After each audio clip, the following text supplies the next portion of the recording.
menyelamatkan produksi migas nasional melalui perbaikan fiskal perpajakan agar investor meningkatkan kegiatan hulu migas. Oleh Edi Tampi, praktisi dan investor migas sejak 1972.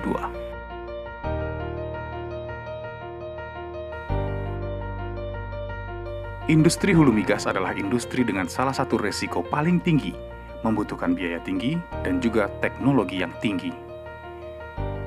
Tahun 1972 hingga 1976, Pertamina EP Unit 5 Sorong mengadakan survei seismik di Sorong Klamono, Bintuni, Tembuni secara masif.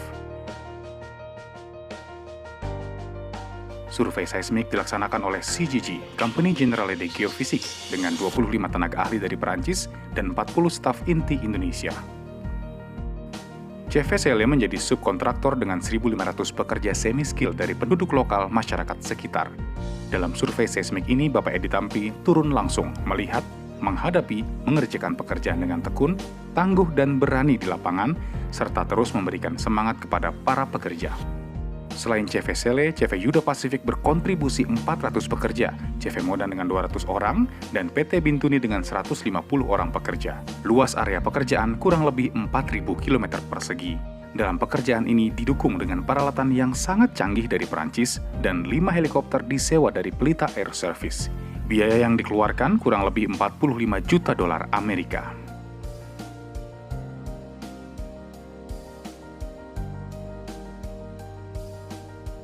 Tahun 1990, PSC Arko melanjutkan pekerjaan di Tangguh dengan mengebor beberapa sumur eksplorasi. Dalam pengeboran terjadi masalah pada salah satu sumur yang hampir blow out. Arko mengambil langkah penyelamatan dengan menyewa snapping unit milik Seleraya. 3 Hercules dikerahkan untuk mengangkut peralatan rig dari Bandara Halim Perdana Kusuma ke Bandara Jeffman dekat Sorong. Bapak Edi Tampi pun turun langsung mengawasi proses penyelamatan sumur.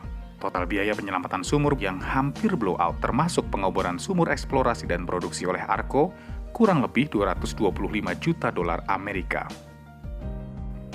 Pada tahun 2002 dilanjutkan oleh pemerintahan Ibu Megawati yang meyakinkan investor asing BP untuk investasi kurang lebih 4 miliar dolar. Kemudian tahun 2005 oleh pemerintahan Bapak Susilo Bambang Yudhoyono, BP investasi 2,5 miliar dolar Amerika. Dengan investasi dari BP itu, negara tidak mengeluarkan dana 1 dolar pun. BP Tangguh telah berproduksi sejak tahun 2009, hingga saat ini masih mengembangkan fasilitas produksi dengan total kapasitas kilang LNG 11,4 metrik ton per tahun. Perkiraan penghasilan Tangguh sebelum dikurangi cost recovery kurang lebih 6 juta dolar Amerika per hari. Inilah hasil kerja 45 tahun lalu di lapangan Tangguh yang dilanjutkan oleh BP dan dinikmati oleh anak cucu sekarang. Selama 3 tahun terakhir di Indonesia, BP memberikan lebih dari 35 juta dolar Amerika atau hampir 500 miliar rupiah dalam kurs saat ini. Sebagian besar untuk program pengembangan berkesinambungan dan program berkelanjutan Tangguh. Kedua program ini mendukung pengembangan masyarakat di sekitar Tangguh LNG. Manfaatnya, pertumbuhan ekonomi daerah meningkat. Tercipta dan tersedianya lapangan pekerjaan bagi kurang lebih 2.000 tenaga kerja lokal dengan gaji di atas rata-rata.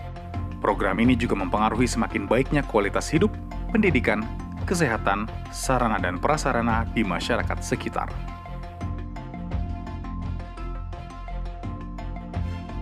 Survei eksplorasi seperti pekerjaan seismik setidaknya memerlukan biaya 15-25 juta dolar Amerika selama 1 tahun. Selanjutnya, pengeboran sumur eksplorasi, setidaknya 3 sumur bor, membutuhkan biaya kurang lebih 8-20 juta dolar per sumur tergantung kedalaman. Perjuangan dan tantangan bukan hanya mempertaruhkan material, tapi juga kesehatan, keselamatan, bahkan nyawa, karena termasuk pekerjaan resiko tinggi.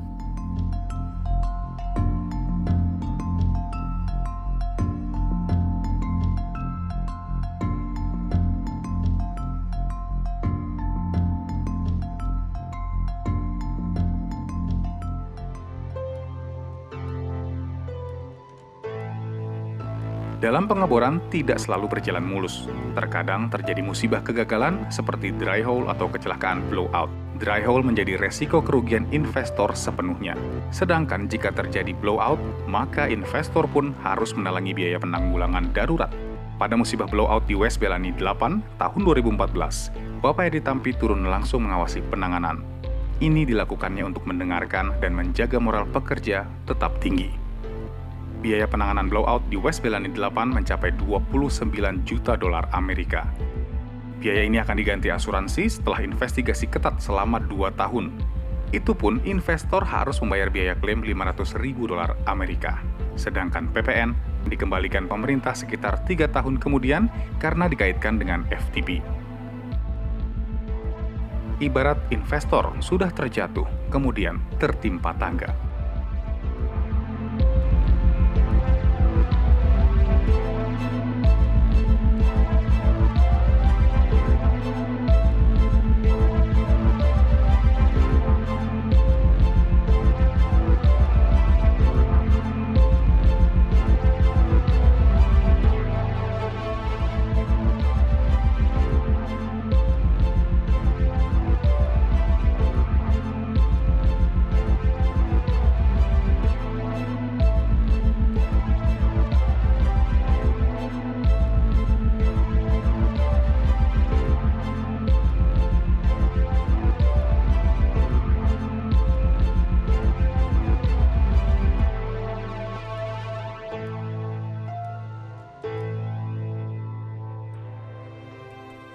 Sayangnya, kondisi hulu migas saat ini masih jauh dari ideal. PPN untuk eksploitasi masih dikenakan, meski nantinya dikembalikan, butuh waktu berbulan-bulan. Hal ini membebani cash flow investor. Setelah investor bekerja keras menemukan cadangan komersial, prosentase bagi hasil setelah cost recovery pada umumnya adalah 85% bagian negara dan 15% bagian investor. Dalam kenyataannya, bagian investor bisa menjadi hanya 11% atau bahkan lebih kecil. Belum lagi bunga bank yang harus ditanggung investor.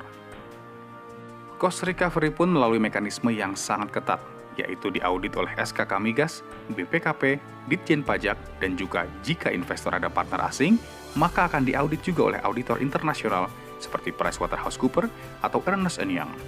Proses audit ini terus berlangsung selama PSC beroperasi. Peralihan working interest masih terasa memberatkan karena investor yang masih merugi tetap dikenakan pajak. Lamsam 5% untuk tahap eksplorasi dan lamsam 7% untuk tahap eksploitasi. Pembebasan lahan dan perizinan masih butuh waktu yang sangat lama, kurang lebih 2 tahun, itu pun dengan nilai yang tidak wajar. Saat ini juga masih belum ditemukan cadangan minyak yang cukup besar yang bisa menggantikan laju penurunan produksi existing. Sehingga produksi migas nasional cenderung terus menurun dan impor pun semakin besar. Pola growth split kurang menarik bagi investor karena harus memutuskan porsi bagi hasil di awal. Padahal keadaan karakter lapangan masing-masing berbeda dan belum jelas karena belum dilakukan eksplorasi. Setelah KKKS komersil, Pemda berhak mendapatkan 10% saham. Ini juga memberatkan investor yang porsi bagi hasilnya sudah sangat terbatas. Jika kondisi ini tidak segera diperbaiki, maka investor bisa tidak melakukan kegiatan eksplorasi karena fiskal term yang tidak menarik dan beban pungutan pajak yang kurang fair. Ketika investor tidak melakukan investasinya, maka negara akan mengalami kerugian karena tidak terjadi multiplier effect dari kegiatan eksplorasi. Penerimaan negara di industri hulu migas pun nihil. Produksi migas semakin turun menyebabkan impor minyak bertambah. Padahal jika impor 1 juta barel per hari setara 60 juta dolar Amerika, maka dalam setahun negara harus mengeluarkan dana kurang lebih 21 miliar dolar dan akan menjadi beban Kementerian Keuangan. Defisit anggaran yang semakin besar terpaksa akan ditutupi dengan menerbitkan obligasi atau surat utang baru yang semakin menambah beban utang negara. Kebutuhan dolar Amerika yang tinggi untuk impor BBM ini adalah salah satu penyebab depresiasi nilai tukar rupiah hingga 14.100 per dolar. Sebagai usulan dan strategi untuk menarik investor, pembebasan PPN untuk semua aktivitas pada masa eksplorasi. Pada tahap eksploitasi, dengan produksi migas lebih dari 3.000 barel per hari, PPN yang sudah dibayarkan ke negara agar dikembalikan tidak lebih dari 2 bulan, tidak dikaitkan dengan FTP, karena KKKS jual migas tidak dikenakan PPN, serta selisih kurs ditanggung negara karena pembukuan diakui oleh negara dalam dolar Amerika. Peralihan working interest untuk perusahaan yang belum payout cost recovery-nya atau masih merugi tidak dikenakan pajak. Pemerintah melalui Kementerian ESDM dan SKK Migas berperan aktif dalam pembebasan lahan dan pengurusan izin untuk kegiatan eksplorasi dan eksploitasi yang setidaknya bisa diselesaikan dalam waktu paling lama 60 hari. Industri hulu migas kembali ke pola cost recovery untuk tahap eksplorasi. Pola growth split sebaiknya baru diterapkan pada saat perpanjangan kontrak. Metode stokis dengan menggunakan harga internasional yang wajar bisa mempercepat kegiatan pengeboran setidaknya hingga 4 bulan. Usulan untuk lapangan marginal. Ditinjau kembali hak partisipasi atau participating interest sebesar 10% kepada badan usaha milik daerah. Untuk lapangan migas dengan produksi kurang dari 3.000 barel per hari, KKKS dibebaskan dari PPN dan DMO, karena penjualan migas tidak dikenakan PPN. FTP diberlakukan sistem bagi hasil antara negara dan investor. Diberlakukan kembali sistem investment credit untuk minyak. Untuk lebih menjiwai dan mendalami bisnis hulu migas, disarankan agar pembuat keputusan atau kebijakan atau regulasi, terutama pembuat kebijakan fiskal perpajakan, melakukan kunjungan ke lokasi, mengikuti survei seismik sekitar 3 hari 2 malam, berjalan kaki sekitar 8 km per hari di hutan belantara, serta 2 hari penuh berada di lokasi pengeboran sumur eksplorasi. Bapak Edi Tampi yang saat ini berusia 71 tahun siap mendampingi kunjungan tersebut. Harapan ke depan, usaha di sektor hulu migas, negara tidak mengeluarkan $1 pun bisa mendapatkan miliaran dolar dari signature bonus, juga PPh 21 dan PPh 23 dari pihak ketiga.